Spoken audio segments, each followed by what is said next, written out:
Micah, why even get into social media content in the first place? Why are you doing this? I've spent the past 1,206 days pursuing traditional masculinity, and I want to tell you the story of how I started. I think that's really important. I'll tell you the story.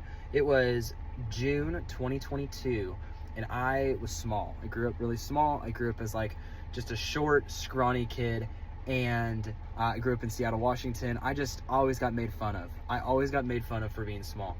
And so I was 18 years old. I just graduated high school, and I was watching these videos by Max Taylor. Max Taylor is this like redheaded, like Greek style. I mean, he's crazy. Like he was lit. He posted YouTube content and a bunch of TikToks and stuff like that. And I loved it. I watched all of his videos, all that stuff. I aspired to be like him.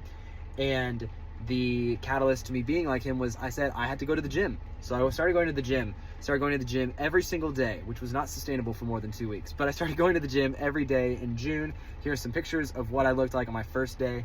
And over the next 6 months, I grew a lot. I actually gained so much weight from working out that I had stretch marks on my arms. I was feeling good. I had gained almost 15 pounds.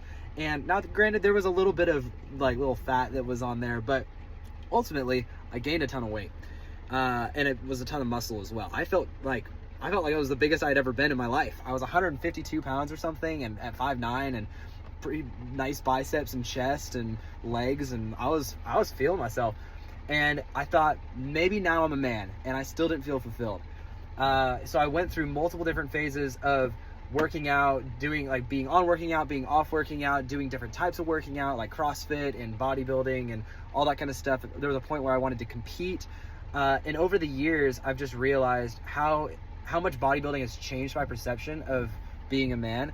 And I truly believe that, like, to be a man takes you being tactically deployable.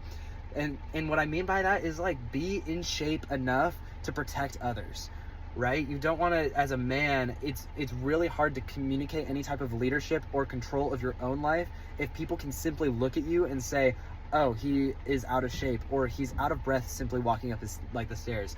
I was dealing with this of people looking at me saying, oh, maybe he's not as much of a man, or he's more of a boy because he just, he's not very strong, he's not muscular, he's not athletic at all.